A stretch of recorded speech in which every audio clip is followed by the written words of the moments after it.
Nako, eto na po mga kabayan, BBM resign now. Aba, shock lahat. Eto na. Sa wakas, BBM di kinaya ang pressure, binigla ang lahat. BP Sara Duterte will take over. Ayan mga kabayan, nagtatanong po mga karibin natin at yan po ang ating alamin sa video ito. Pero bago po natin simulan yan mga kabayan, palike naman po ng video ito. Malaking tulong po yan. Maraming salamat po mga kabayan. At eto na nga, bago po natin i-play yung video mga kabayan, eto muna. Pasadahan po muna natin itong nagte-trending na mga balita dito po sa social media. At yan nga po no, dyan po mga kabayan, eto ito pong si Senator Rodante Marcoleta. Sabi po kasi dito ni Boying Rimulya mga kababayan, eto nagulat ang lahat dito kay Boying. Boying nakatakdang magsampa ng kasong plunder laban kay Senator Rodante Marcoleta. Ayan mga kababayan, inanunsyo. Nag-anunsyo pa. Inanunsyo ni Ombudsman Jesus Crispin Boying Rimulya na nakatakdang magsampa ang Office of the Ombudsman ng kasong plunder. Ayan, plunder mga kababayan. Aray ko po. Kay Senator Rodante Marcoleta sa loob ng linggong ito. Ngayon na. Dapat ngayon na yan mga kababayan kasi aapurahin na nila yan kasi mag-i-impeachment na. I-impeach na nila si BP Sara para hindi makaboto. Yan Grabe po ang technique ni Boying Rimulya. Ang tanong nga dito mga kababayan, kumusta na po ba Boying Rimulya? Kumusta na po ba Ombudsman Boying Rimulya yung kaso? Yung hinog ng kaso ni Joel Villanueva. Diba? Sabi mo noon, hinog na ang mga kaso ni Joel Villanueva pero nasaan yan ngayon? Diba? Nasaan yan ngayon? Ombudsman Boying Rimulya. Ito po ang komento ng ating mga kaubayan patungkol dyan mga karibin natin. Sabi po dito ni Bart, si Joel at Cheese hinog na pero mauuna pa si Marcoleta. Bobo na lang talaga ang di makakahalata. Correct? Bobo ka ba? Ang tanong dyan, bobo ka ba? Para hindi mo mahalatang ang mga galawan nila. Di ba? Ay nako talaga itong si Bonjing. Ayan mga kaubayan. Sabi pa po dito ni Nomberto, bend the law, twist the law, he is the law. Ayun na nga mga kaubayan, benend, twinist, dahil sila po ang batas sa panahon ngayon. Aray ko po sabi naman po dito, subukan mo, sige nga. Sabi po yan ni Boring. Sabi naman po ni Rafi, itong Rimulya Brothers ay press con muna ang hilig. Correct. Pero ito mga kaubayan kung si Senator Rodante Marcoleta ay kakasuhan, ito namang isunod natin ipapakita ay absuelto. Ito, teka lang yan dito. Ito. Nakangisi pang hinayupak. Teka lang, i-open po natin. Ito naman pong si sino ba ito? Si former DPWH Secretary Bunuan. Ayan mga kaubayan, grabe Boying, ang galawan. Ito pong balita. Boying inanunsyo na gagawing state witness sa flood control scandal si former DPWH Secretary Bunuan. Ayan na. Ito nagtago ito sa Amerika nung kasagsagan po ng ng flood control investigation, di ba? Sabi nagkasakit daw, nagpagamot pa sa sa Amerika. Tapos ngayon gagawin na pong state witness ni Boying. Teka lang mga kababayan. Di ba? Nung mga nakaraan, di ba? Sabi po ni pinag-aawayan nga yan nung si Boying nasa DOJ pa, pinag-awayan po yan na bakit daw yung mga diskaya hindi pwedeng ilagay sa state witness mga kababayan, no? Bilang state witness. Tapos ngayon malalaman natin ito palang si Bunuan ay pwede. At saka bakit ang magdidesisyon na pwedeng maging state witness itong si Bunuan ay ang ombudsman? Di ba dati ang nagdidesisyon po mga kaubayan kung magiging state witness po ba itong diskaya ay DOJ? Sa katauhan din ni Boying Rimulya. Aray ko po. Ay, bistado ang galawan dito. Ikaw, si Boying talagang nasusunod dito mga kaubayan. Nasaan ba ang presidente? I mean, Ano ba talaga ang ano natin dito? Ano ba talagang stand natin, no? Nung nasa DOJ po si Boying, siya po ang nasusunod kung sino po ang pwedeng maging state witness, di ba? Ngayon naman pong siya naman po ang nasa ombudsman, siya pa rin ang masusunod mga kababayan. Nakakahalata na tayo dito kay Boying ha. Halatado ka. Ito po ang sabi ng ating mga kababayan. No? Magbasa po tayo ng ilang komento lang. Sabi po dito ni Erwin Id, no? A made-up comical play, everyone has already his own share of this story. Ayan ha. Tiyak may malulunod dyan kung hindi panibagong drawing na naman. Correct. Ayan na. Napag-usap na ang dalawa. Grabe na yan kapag kakampi, witness, kapag kalaban, matik, kulong. Ayan nga, correct. Tama po yung observation dito ni ni Delio Dakila. Ayan na. Sabi niya, grabe naman kapag kakampi, witness, kapag kalaban, matik, kulong. Ayan mga kababayan, ano pong masasabi niyo dyan? Just comment down below at eto mga kababayan, pasadahan din po natin to, no? Teka lang. Eto eto paborito din nito ng taong bayan si Soto. Ayan mga kababayan. Sabi po dito, no? Ni Soto. Sabi po dito sa ang balita ngayon, 0 late, 0 absent, Soto. Ibinida ang kanyang pambihirang record. Ayan ha. Sa kanyang social media post, ibinida ni Soto ang nakapag-akda, nakapag-sponsor at nakapagpasa umano na siya ng 273 na batas habang pinananatili rin umano ang 0 absences at 0 tardiness sa Senado. Ayan mga kababayan. Ano pong masasabi niyo dyan 0 late, 0 absent. Ang tanong dito mga karabin natin, 0 din po ba yung maleta? Di ba? Naka-0 din po ba yung maleta?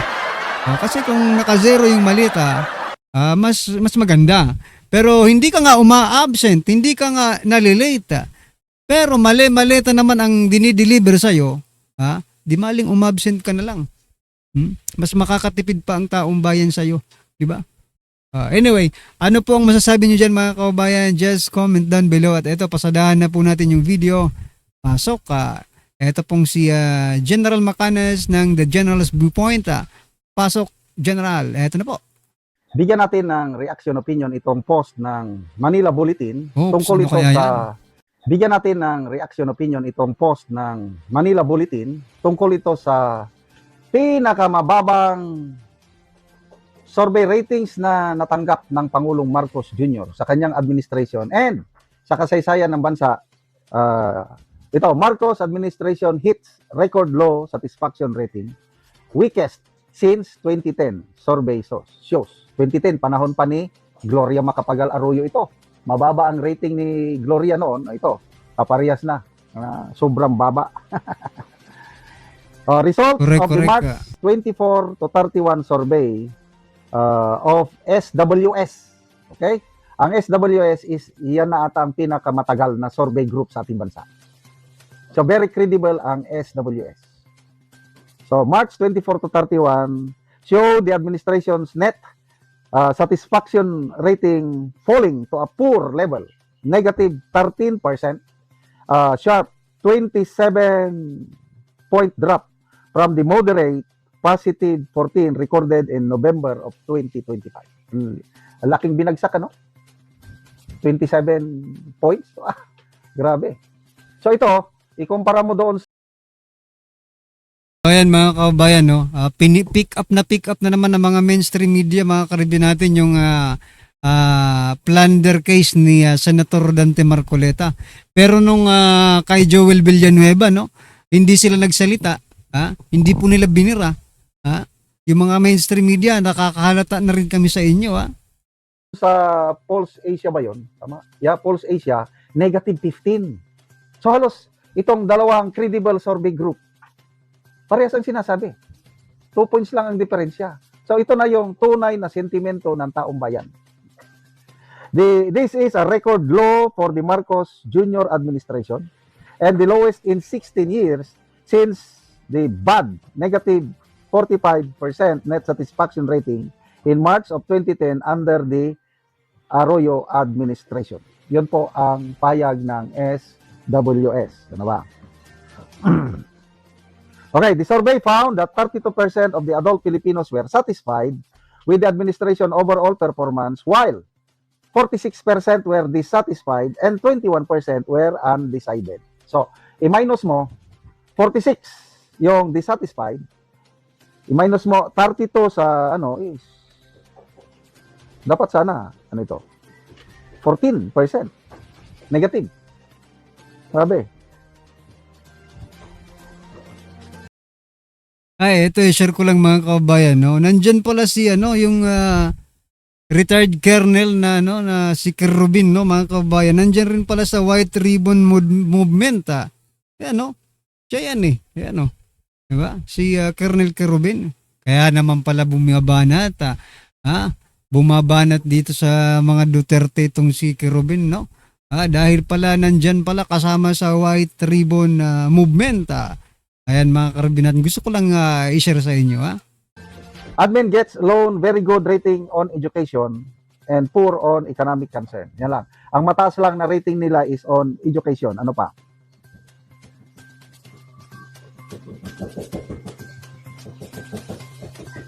Economic concerns, very poor. So, lowest ratings were recorded in fighting inflation. Negative 15%. So yan mga kabayan, no? Dahil nga po sa mga nangyayari sa ating bansa, marami pong nagsabi na resign na Marcos, resign Marcos, resign now Marcos, di ba? Yun ang sinasabi ng ating mga kabayan. Ito, pakinggan niya po natin tong si Sir Banat Bay, mga kabayan, kung anong sinasabi niya dito. Pasok. Gusto ko lang magkomento dito sa White Ribbon Eke itong mga dilawan na to. Ayan, maganda yan. Napaka-self-serving itong rally na ito. Alam mo kung bakit? Ang sigaw nila doon, Marcos Duterte, parang resign. Marcos Duterte. Pero kung iisipin mo naman talaga, totoo ba yung kanilang panawagan? Sinong papalit? Anti-corruption ba talaga sila? Bakit yung mga kaalyado nilang dilawan, mga politiko, ay kumakampi kay Marcos pagdating sa mga desisyon sa gobyerno? Correct. Tapos sasabihin ninyo, anti-corruption kayo. Pero kung nakampihan naman, ng mga leader. Gusto ko lang magkomento dito sa White Ribbon.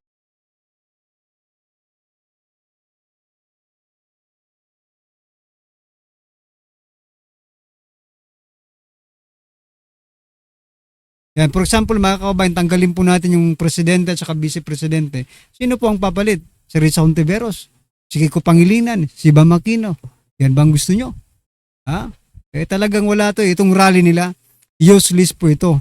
No, useless po yung rally-rally na yan. Pero pag INC po, yung mag-rally, yan po, legit na legit mga kababayan, no? For ano talaga yan? Para sa katotohanan. Alright? Ang taas na kasi ang bilihin ngayon. Kami ngang mag-asawa, Eke. nararamdaman na namin yung bigat ba? Panahon ni Tatay Digong, yung 1,000 pesos namin, mabigat-bigat na yung mabili namin. Ngayon, kakaunti. Magbili kami ng gulay ngayon, kakaunti. 1,000 na. Correct. Dati makabili ka pa, yung 1,000 mo, makapuno pa yan ng karton, di ba? Karton pa yan. Ngayon, plastic na lang yata yung 1,000 mo di ba? Pero ito mga kababayan, no? Sabi po ni Ombudsman Boying Rimulya, nandiyan po sa baba, pag sa Facebook po kayo manood, nandiyan po sa baba yung screen natin. Pag dito po, dito lang po sa gilid, no? Ayan. Ayan mga kababayan, pag sabi po dito ni Rimulya, hindi pa hinog, Villanueva, isa sa ilalim pa lang sa preliminary investigation. Aray ko po. Inanunsyo ni Ombudsman Jesus Crispin Boying Rimulya na sa ilalim pa sa preliminary investigation si Senator Joel Villanueva kaugnay sa investigasyong umano'y irregularidad sa mga flood control project. Ayan na. Niloloko na tayo ng mga hinayupak na ito. Akala ko ba hinog na yan? Pipitasin na lang.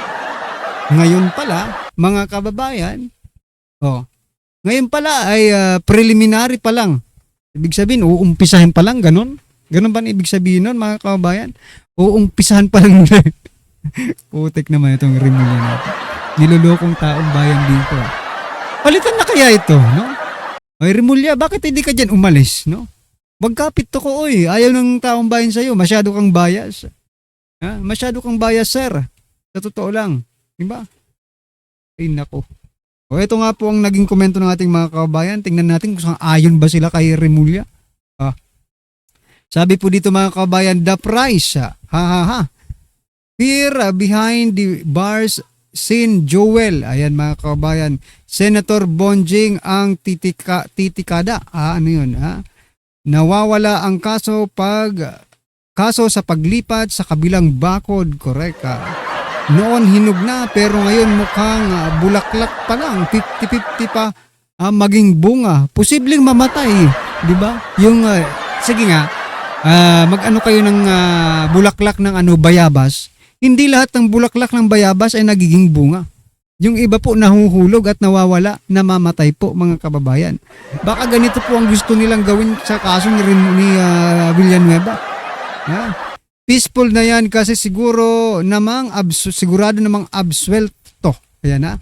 So makabilang bakod na kasi the price was right yon mga kababayan.